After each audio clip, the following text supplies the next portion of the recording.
प्रिय मित्रों, आप सभी को सादर नमस्कार। और प्रिय छात्र छात्राओं, आप सभी को बहुत आशीर्वाद। आप सभी लोग स्वस्थ रहें, मस्त रहें और मुस्कुराते रहें और व्यस्त रहें, पढ़ाई में अपने लगे रहें। विद्यार्थियों, जैसा कि मैंने आपको अवगत कराया था कि आज शाम को जिस विषय पर चर्चा होनी है उस विषय का नाम है अपर्दन। उस विषय का विद्यार्थियों नाम है अपर्दन, अर्थात जिसे अंग्रेजी में इरोजन कहते हैं। EROSION, EROSION, erosion. इरोजन से तात्पर्य होता है, जिसका हिंदी होता है अपर्दन।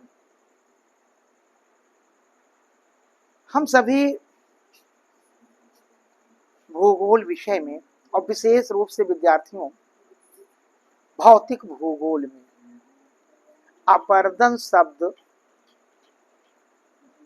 जब भी पर्वतों का जिक्र होगा तब भी सुनते आए हैं, साथ ही साथ जब भी नदियों के बारे में जिक्र होगा तब भी हम ज़्यादा अपर्दन शब्द सुनते आए हैं। वैसे तो संपूर्ण भूगोल में भी अपर्दन शब्द हर जगह उपलब्ध है। इसके बारे में हम सभी को जानकारी होना बहुत जरूरी है कि अपर्दन, इरोजन आखिर है क्या ये, और किन किन कारकों के द्वारा, किन किन कारणों के द्वारा या कारकों के द्वारा मैं आप सभी को बताने का प्रयास करूंगा कि वे कौन से महत्वपूर्ण कारक हैं जिनके द्वारा अपर्दन की क्रिया, जिनके द्वारा अपर्दन, इरोजन की क्रिया ज्यादा होती है। उसके मूल तथ्य क्या क्या है, मूल कारक क्या है। ठीक है विद्यार्थियों, इस 20 मिनट के क्लास में मात्र 20 से 22 मिनट ही लगेंगे और उसी में हम सभी लोग अपर्दन क्या है, साथ ही साथ अपर्दन के प्रमुख तथ्य या कारक कौन कौन से हैं उसके बारे में विद्यार्थियों चर्चा होगी। विद्यार्थियों, अपर्दन शब्द हम सभी लोग लगातार भौतिक भूगोल और भूगोल विषय में सुनते आए हैं। ये अपर्दन अगर देखा जाए तो जिस अपर्दन के बारे में लगातार हम सभी चर्चा करते रहते हैं, उस अपर्दन के बारे में विद्यार्थियों अगर देखा जाए तो कहीं ना कहीं उस अपर्दन के बारे में विद्यार्थियों अगर देखा जाए तो कहीं ना कहीं हम सभी लोग अगर कहीं उनके बारे में बोलने का अवसर मिलता है, लिखने का अवसर मिलता है, तो चूंकि विशद अध्ययन नहीं होता है, बृहद अध्ययन नहीं होता है, तो हम लोग उसकी व्याख्या नहीं कर पाते हैं। लेकिन आइए कम समय में ही हम सभी लोग आज इस अपर्दन, इरोजन के बारे में अध्ययन करते हैं। विद्यार्थियों, अपर्दन अनाच्छादन की एक महत्वपूर्ण कड़ी है। ये जो अपर्दन शब्द सुनते आ रहे हैं, ये अनाच्छादन की एक महत्वपूर्ण कड़ी है और साथ ही साथ कह सकते हैं कि ये एक गतिशील क्रिया है। साथ ही साथ ये एक गतिशील क्रिया है। अपर्दन शब्द का प्रयोग, विद्यार्थियों ध्यान से सुने, अपर्दन शब्द का प्रयोग उस क्रिया के लिए किया जाता है। अपर्दन शब्द का प्रयोग उस क्रिया के लिए किया जाता है जिसके अंतर्गत विभिन्न गतिशील कारक, अपर्दन शब्द उस क्रिया के लिए प्रयोग किया जाता है जिसके अंतर्गत विभिन्न गतिशील कारक भूपृष्ठ के पदार्थों को काट छांट कर, भूपृष्ठ विद्यार्थियों भूपृष्ठ के पदार्थों को काट छांट कर उनको अन्यत्र परिवहित करते हैं, पदार्थों को काट छांट कर उनको अन्यत्र परिवहित करते हैं। अगर आइए भूगोल परिभाषा कोश के अनुसार अगर अपरदन को देखा जाए विद्यार्थियों, तो भूगोल परिभाषा कोश के अनुसार अपरदन से तात्पर्य अनेक प्राकृतिक कारकों द्वारा, अपरदन से तात्पर्य विद्यार्थियों अनेक प्राकृतिक कारकों के द्वारा भूपृष्ठ, अनेक प्राकृतिक कारणों के द्वारा भूपृष्ठ तक्षण, भूपृष्ठ जो होता है तक्षण का प्रक्रम अपरदन कहलाता है।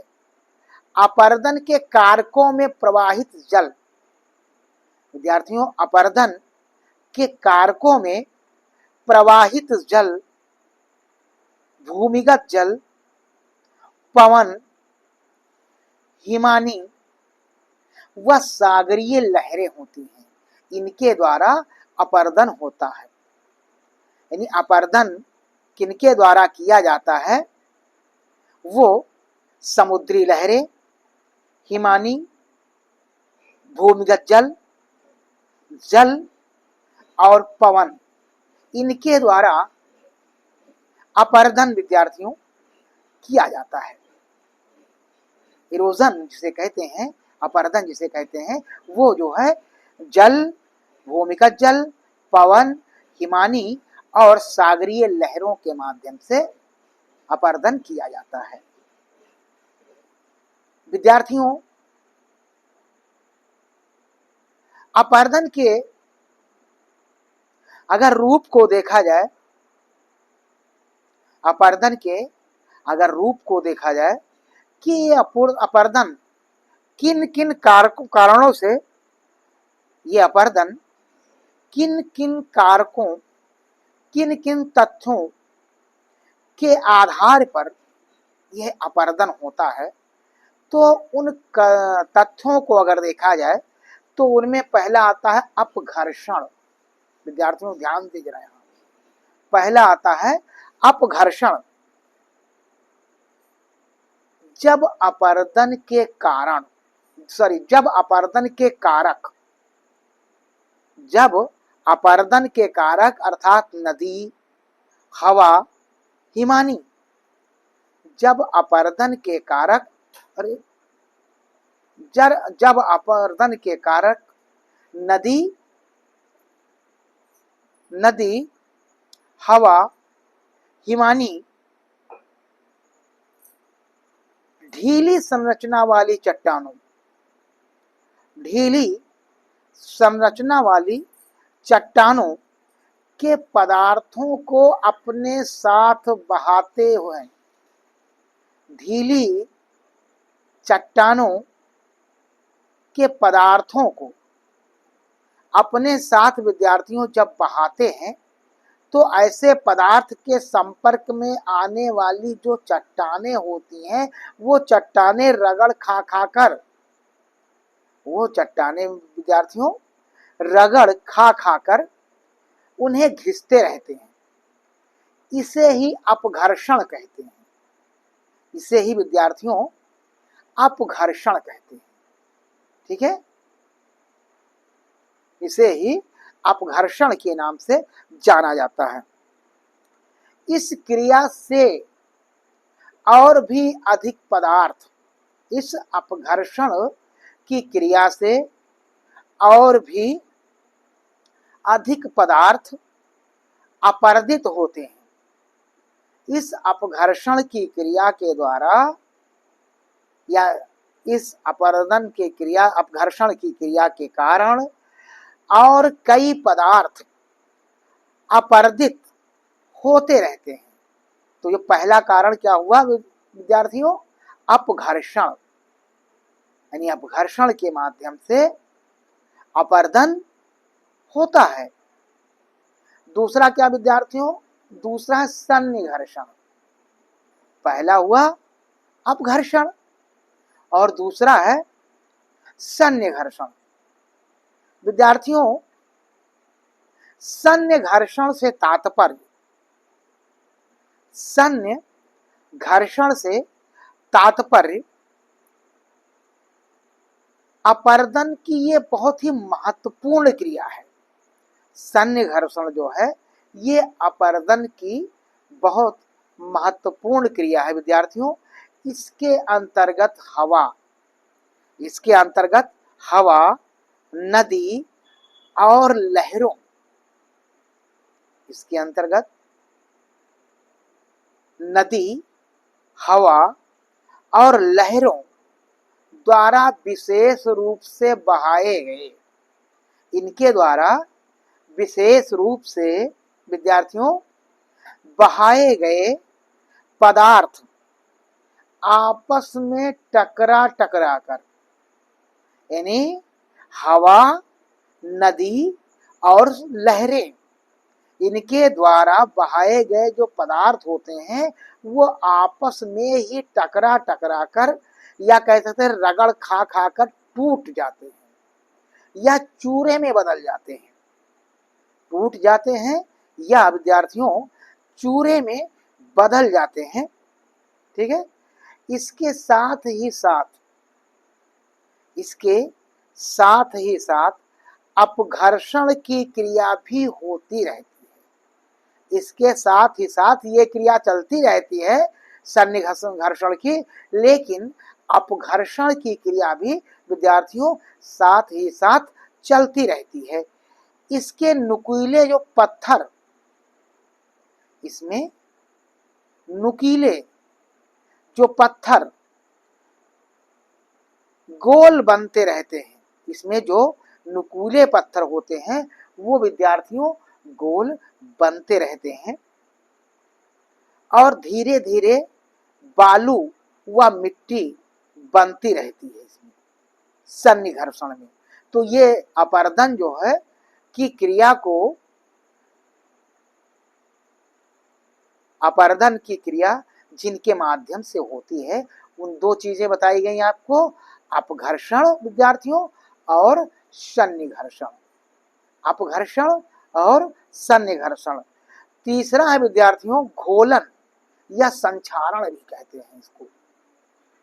तीसरी क्रिया जो आती है विद्यार्थियों वो है घोलन या संक्षारण। तीसरी क्रिया विद्यार्थियों जो आती है उसको हम घोलन या संक्षारण क्रिया कहते हैं। यह भी अपर्दन को सहयोग करने वाली प्रमुख कारक है। क्या है? घोलन या संक्षारण। विद्यार्थियों यह क्रिया मुख्यतः अगर देखा जाए तो यह क्रिया मुख्यतः भूमिगत जल, यह क्रिया मुख्यतः भूमिगत जल एवं लहरों के द्वारा होती है। यह क्रिया मुख्यतः विद्यार्थियों भूमिगत जल, जल और लहरों के द्वारा होती है। यानी जो घोलन या संक्षारण की क्रिया होती है, जो अपर्दन में सहयोग करते हैं, ये क्रिया जल, भूमिगत जल और समुद्री लहरों के कारण विद्यार्थियों होती है। विद्यार्थियों इस घोलन या संक्षारण की क्रिया में इसमें चट्टानों में मिलने वाले अनेक लवण, चट्टानों विद्यार्थियों ध्यान से सुने, चट्टानों में मिलने वाले अनेक प्रकार के जो लवण, क्षार व अन्य प्रकार के घुलनशील पदार्थ पानी में घुलते जाते हैं। क्योंकि ये जो घोलन या संक्षारण की क्रिया होती है ये जल या भूमिगत जल या समुद्री लहरों के माध्यम से ही होती है। तो इसमें घुलते जाते हैं। पानी का बदलता स्वरूप स्वाद विद्यार्थियों, पानी का जो स्वाद बदलता है वो इसी क्रिया के द्वारा होता है, घोलन या संक्षारण। तो ये घोलन और संक्षारण भी अपर्दन के कारकों में महत्वपूर्ण तथ्य या कारक हैं जिनके माध्यम से इनका अपर्दन क्रियाओं का विस्तार होता है। तो अपर्दन क्रिया को प्रभावित करने वाले 3 कारकों के बारे में मैंने बताया आपको। क्या क्या? अपघर्षण नंबर 1, अपघर्षण नंबर 2, सन्निघर्षण और नंबर 4 घोलन या संक्षारण। घोलन या संक्षारण भी इसको कहते हैं। चौथा है विद्यार्थियों जल दाब क्रिया। विद्यार्थियों चौथा आता है इसमें जल दाब क्रिया।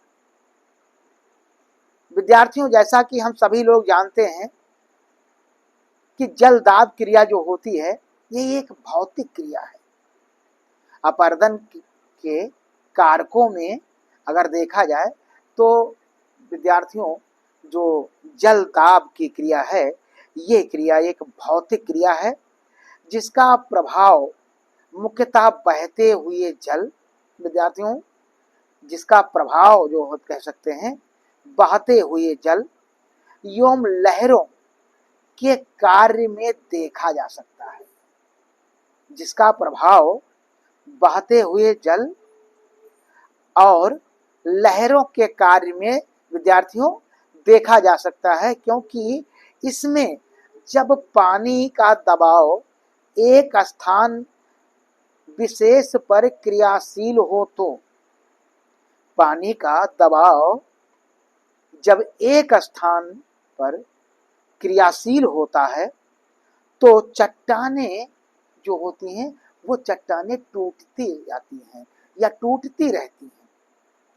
यानी जब जल का दबाव जो होता है किसी स्थान विशेष पर क्रियाशील होता है तो वहाँ जो है चट्टानें टूटती रहती हैं।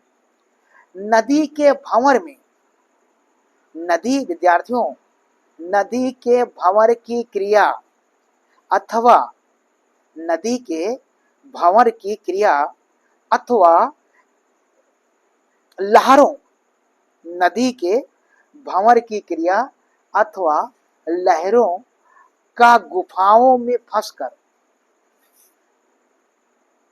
लहरों का गुफाओं में फंसकर या नदी में भंवर की क्रिया चट्टानों के छेद को बड़ा करने जैसी क्रिया, चट्टानों में जो छेद पाया जो दरारें पाई जाती हैं, जो छेद पाया जाता है उनको विद्यार्थियों बड़ा करने की क्रिया, इसके प्रमुख जल दाब क्रिया के प्रमुख उदाहरण है। तो विद्यार्थियों अपर्दन को प्रभावित करने वाले कारक कौन कौन से हो गए? अपघर्षण, सन्निघर्षण, गोलन या संक्षारण और चौथा जल दाब क्रिया। ये 4 हो गए विद्यार्थियों। इसी क्रम में विद्यार्थियों 5वां आता है अपवहन एवं परिवहन। अपवहन और परिवहन विद्यार्थियों, अपवहन या परिवहन। अपवहन की क्रिया का विद्यार्थियों मुख्य कारक वायु है। अपवहन की क्रिया का मुख्य कारक विद्यार्थियों वायु है। नदी, हिमानी और लहरों, नदी, हिमानी और लहरों द्वारा अवसाद को ले जाना परिवहन कहलाता है। नदी, हिमानी और लहरों के द्वारा, अर्थात लहरों, हिमानी और नदियों के द्वारा अवसाद को, जो अवसाद होता है उसको ले जाना परिवहन कहलाता है।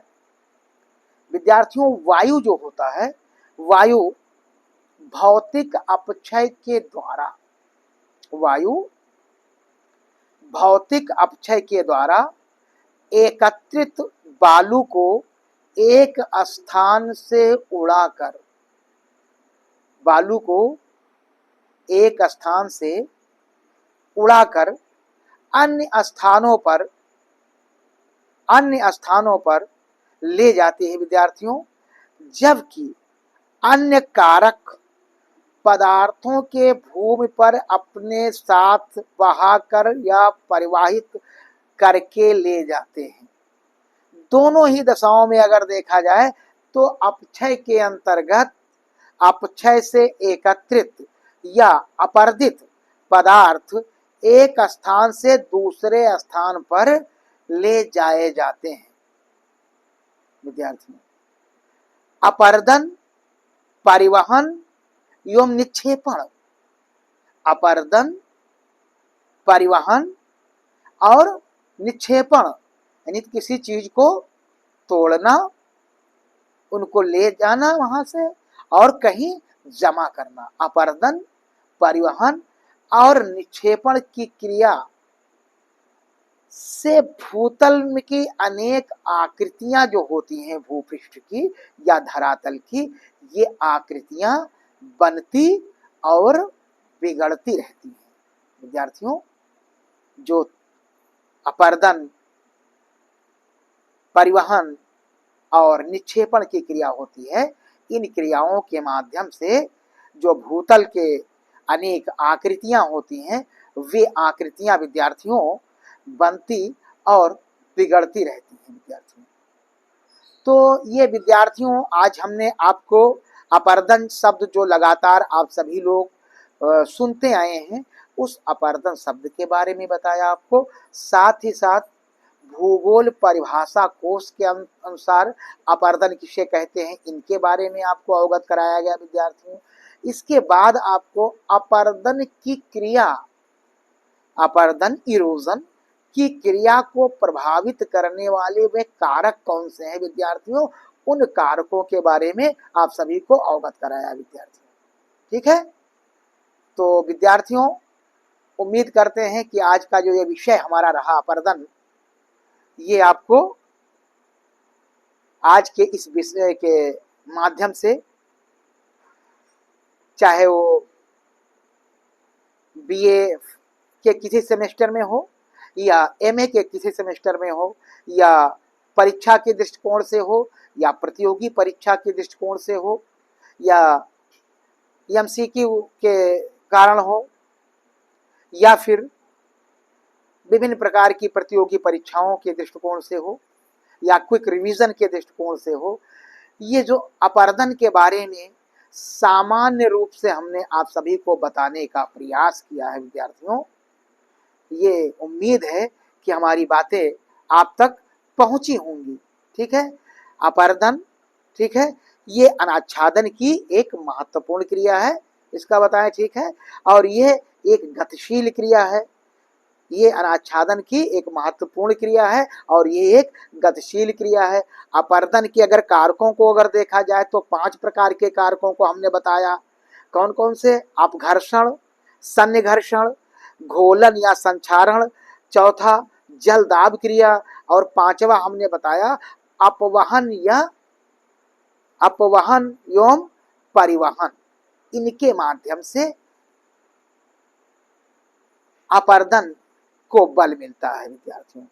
उम्मीद करते हैं विद्यार्थियों कि आज का ये जो इरोजन अपरदन हमारा विषय था, ये वीडियो आपके लिए बहुत लाभकारी सिद्ध होगा, ऐसी हम उम्मीद करते हैं।